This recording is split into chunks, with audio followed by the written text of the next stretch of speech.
119편 81절에서 88절입니다. 나의 영혼이 주의 구원을 사모하기에 피곤하오나 나는 오히려 주의 말씀을 바라나이다. 주께서 언제나 나를 안위하시겠나이까 하면서 내 눈이 주의 말씀을 바라기에 피곤하니이다.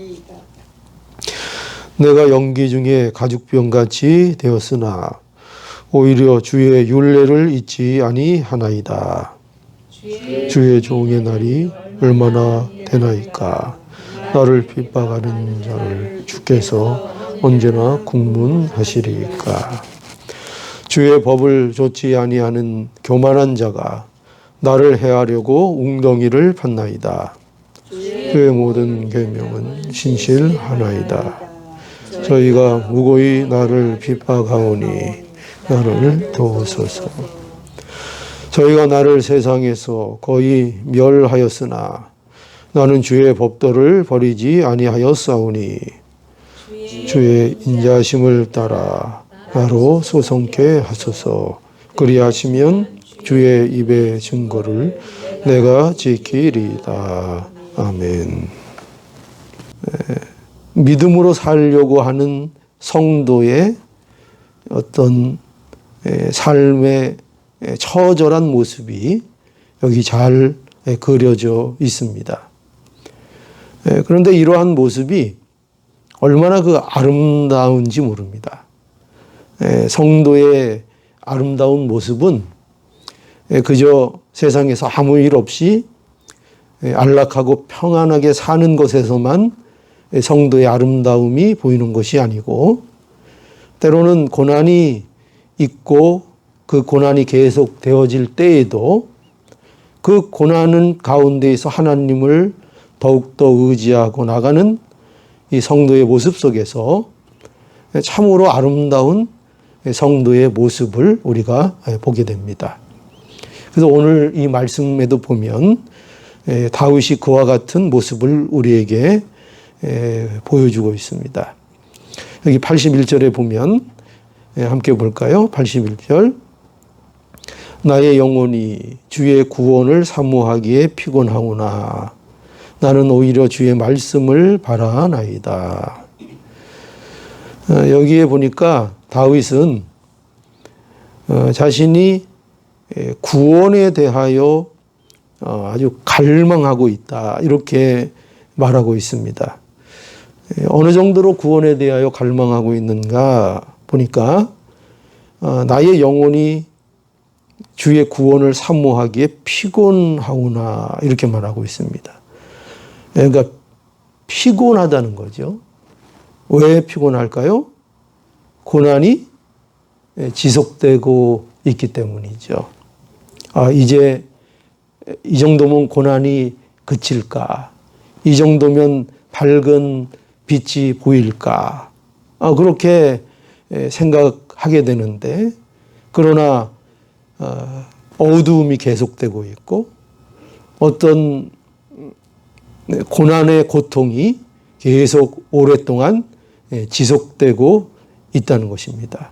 그래서 그 가운데 다윗은 구원을 하나님 앞에 갈망하고 있고 그 구원의 갈망으로 다윗이 피곤함을 느낄 정도로 그렇게 그 고난이 오랫동안 지속된다 하는 것입니다. 그러나 여기 보면 다윗은 그러나 중요한 건 뭐냐면 여기 보니까요. 그러한 중에도 나는 어떻게 한다고요? 오히려 주의 말씀을 바라나이다. 그러니까 고난이 계속되는 중에도 다윗은 여기 주의 말씀을 바란다. 주님의 말씀을 더욱 의지한다. 이렇게 고백을 하고 있습니다. 또 82절에도 보면 그래요. 82절에도 보면 나의 말이 주께서 언제나 나를 안위하시겠나이까 하면서 내 눈이 주의 말씀을 바라기에 피곤하니이다. 여기도 다윗이 피곤하다는 말을 하고 있죠. 피곤합니다. 그러니까 이 말을 통해서도 우리가 뭘 느끼게 됩니까?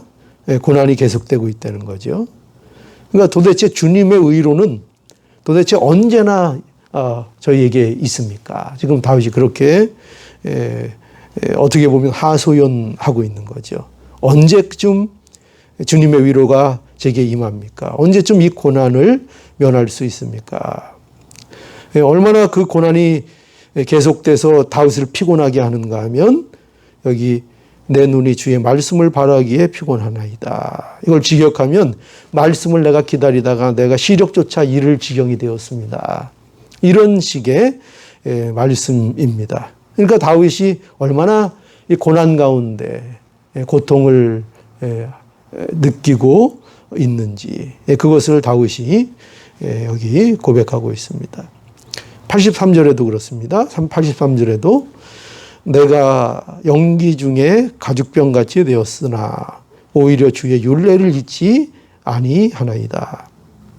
여기 보니까 다윗은 자신의 처지를 어떻게 비유하고 있는가 하면 연기 중에 가죽병 같다 이렇게 말하고 있습니다. 이 가죽병은 그 포도주를 담는 이런 가죽으로 만든 이런 양의 가죽이든지 이런 가죽 부대 이런 걸 얘기하는 거죠. 그런데 이것이 이제 검게 그을렸다는 거예요. 불에 검게 그을려서 아주 흉측하게 되었고, 그리고 그 가죽병이 그 열기에 가죽이 쭈글쭈글해진 것처럼, 그래서 쪼그라들어서 이제는 가죽병으로서의 구실을 제대로 할 수 없는 그런 가죽병의 모습처럼 다윗의 자신의 모습이 지금 그와 같다 이렇게 고백을 하고 있는 것입니다. 얼마나 그 고난이 큰지. 그런데 여기 계속 나오는 말은 뭐예요? 오히려 내가 연기 중에 가죽병같이 되었으나, 여기도 보면 뒤에 오히려 주의 율례를 잊지 아니하나이다. 그러니까 지금 여기 보면 다윗은 자신의 계속되는 고난 중에서도 계속 강조되고 있는 것이 뭡니까? 주의 말씀을 내가 의지합니다. 내가 주님의 말씀을 바라나이다. 내 눈이 주의 말씀을 바라기에 피곤하니이다. 내가 오히려 주의 율례를 잊지 아니하나이다. 한결같은 마음은 뭐예요?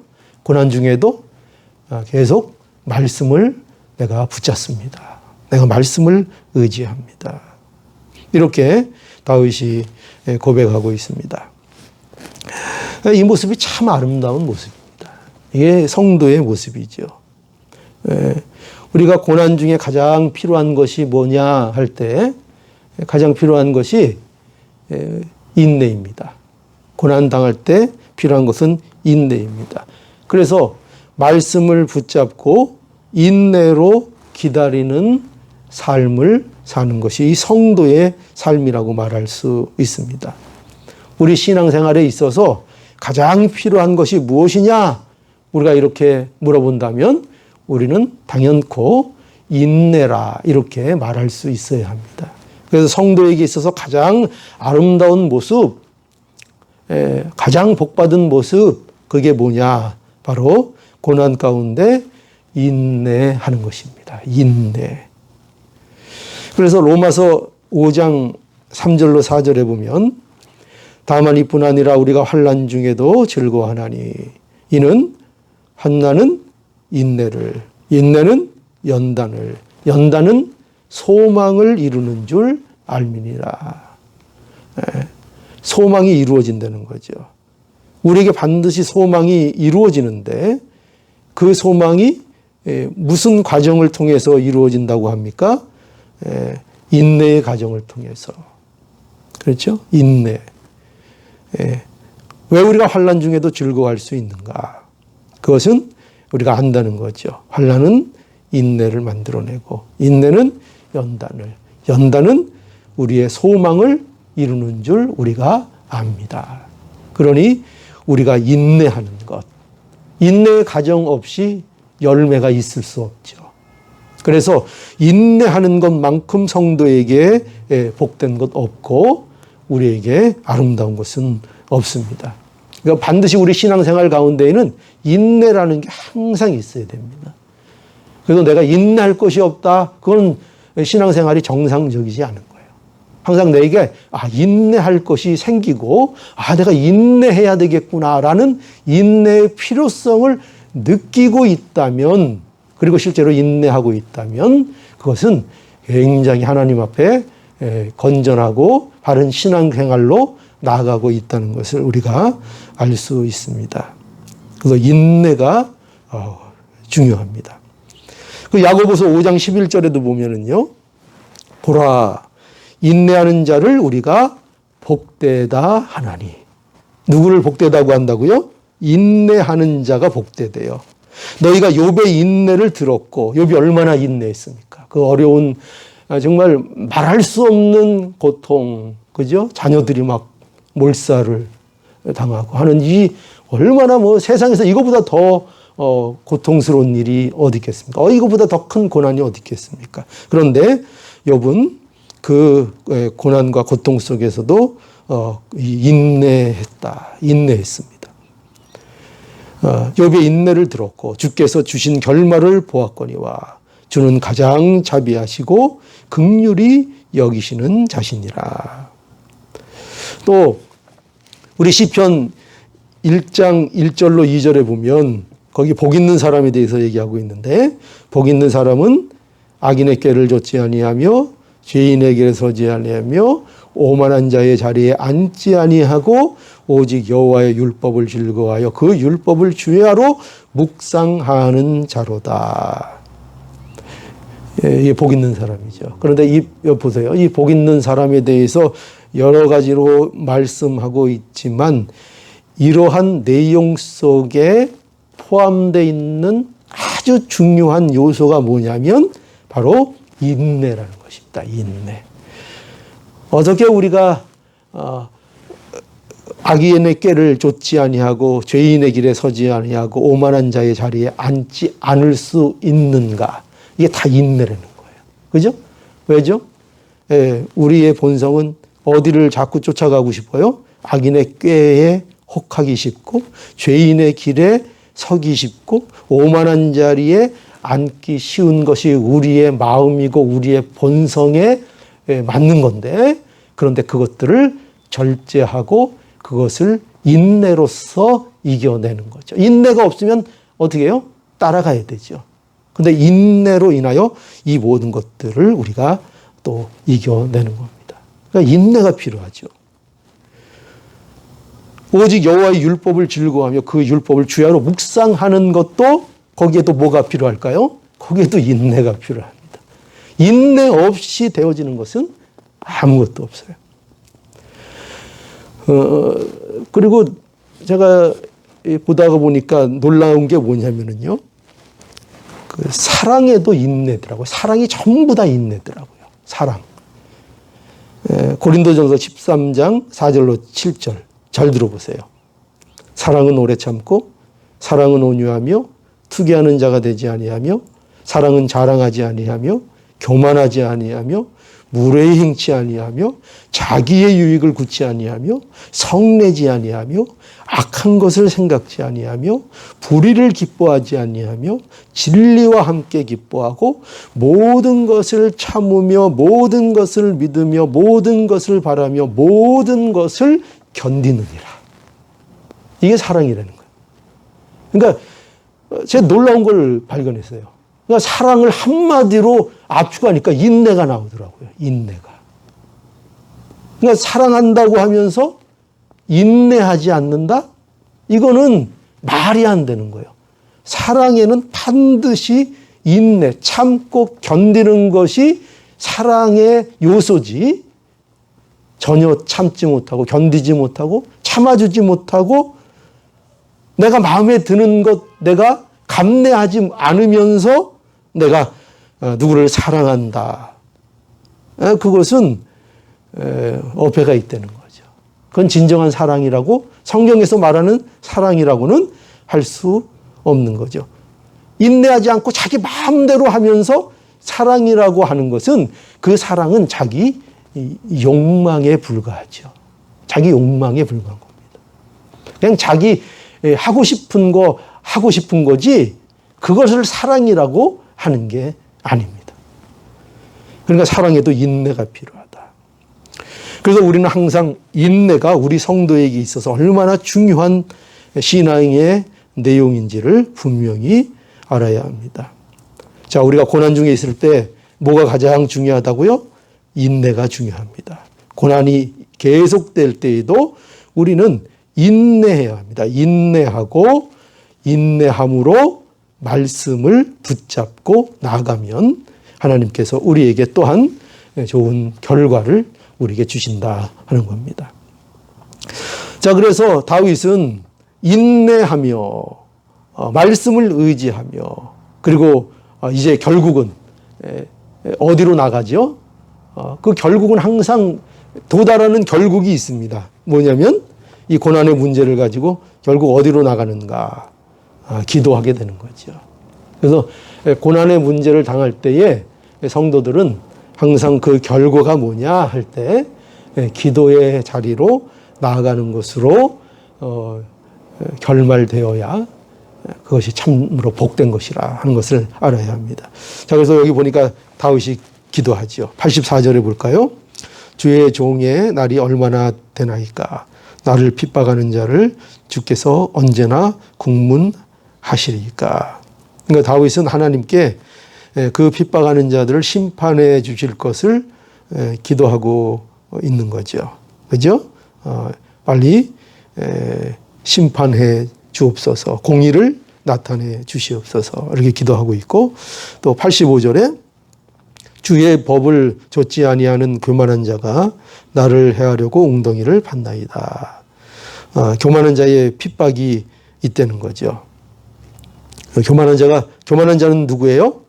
누구를 교만하다 그래요? 주의 법을 좇지 아니하는 교만한 자. 그러니까 하나님의 말씀을 무시하는 자, 하나님을 경외하지 않는 자, 이 교만한 자입니다. 그 교만한 자들의 핍박, 그들이 웅덩이를 판다는 거죠. 함정을 파고. 또 86절에 주의 모든 계명은 신실하나이다. 저희가 무고히 나를 핍박하오니 나를 도우소서. 대적하는 자들이 나를 무고히 아무 이유 없이 나를 핍박한다 하는 것입니다. 또 87절 저희가 나를 세상에서 거의 멸하였으나 나는 주의 법도를 버리지 아니하였사오니. 그러니까 여기 쭉 보면은 이 다윗이 뭘 기도하고 있는가? 하나님 이 박해 고난을 받을 때에 하나님께 기도하면서 이 모든 일들을 결국 하나님께 맡기고 있다는 거죠. 원수에 대한 일을. 그러니까 자기에게 보복할 힘을 달라고 다윗은 기도하지 않았습니다. 그렇게 기도하지 않고 하나님께 맡긴다 이렇게 기도합니다. 하나님이 이 문제를 공의롭게 해결해 주시옵소서. 그 다윗은 자신을 핍박하는 자들로 인해서 자신이 거의 다 죽을 자리에 놓여 있지만 그래도 그것으로 인해서 주의 법도를 버리지 않았다. 하나님의 뜻을 순종했다. 이렇게 고백을 하고 있습니다. 이게 성도가 나가야 할 어떤 고난에 대한 대처하는 모습이죠. 이게 우리 예수님의 모습인 거죠. 우리 예수님께서 고난 가운데에서도 실족하지 아니하시고 하나님의 뜻을 온전히 순종하셨습니다. 그래서 우리도 이 예수님처럼 우리가 원수를 갚는 것이 아니라 우리는 하나님 앞에 모든 것을 맡길 수 있어야 합니다. 그래서 로마서 12장 19절에도 내 사랑하는 자들아 너희가 친히 원수를 갚지 말고 진노하심에 맡기라. 기록되었으되 원수 갚는 것이 내게 있으니 내가 갚으리라고 주께서 말씀하시니라. 그러니까 우리는 하나님의 정의로움, 하나님의 공의로우심을 우리는 믿는 자들입니다. 그러니까 반드시 하나님의 공의는 이루어집니다. 그러므로 우리가 누구를 보복하고 원수를 보복하는 것이 아니라 하나님께서 그 공의로서 하나님이 심판하실 것을 우리는 믿고, 우리는 뭐 하면 되는 거예요? 믿는 사람들. 이걸 우리가 잘 알아야 됩니다. 믿는 사람들은 우리가 가야 될 길을 가는 자가 되어야 됩니다. 그러니까 남이 어떻고 세상이 어떻고 그런 것으로 우리의 갈 길을 방해받는 것이 아니라, 남을 지적하고 남을 비판하는 것으로 우리의 시간을 낭비하는 것이 아니라, 우리는 우리가 가야 될 길을 묵묵히 그 길을 가면 하나님께서는 하나님의 일을, 하나님의 공의를 하나님이 이루어 나가십니다. 그러니까 이것이 성도가 하나님의 주권을 믿는 신앙입니다. 그러니까 우리가 성도가 되었는데도 우리가 모든 일들을 하나님의 방법으로 해결하려고 하지 않고 인간적인 방법으로 해결하려는 그 유혹을 많이 받게 됩니다. 그러나 우리는 세상 사람들과 다르다는 것을 알아야 합니다. 세상 사람들과 똑같이 휩쓸리면 안 됩니다. 우리는 하나님의 방법으로 사는 자들이고, 하나님이 그 모든 것을 능히 이루신다는 것을 알고 우리의 갈 길을 가면 됩니다. 그런데 왜 그렇게 안 하죠? 그게 어렵거든요. 그게 훨씬 어렵거든요. 남 비난하고 뭐 막 하고 그러는 건 쉬운데, 자기 길을 묵묵히 가는 거는 너무 어렵거든요. 그러니까 사람들 다 그건 안 하고 전부 다 딴짓 하려고 그러는 거예요. 딴짓 하려고.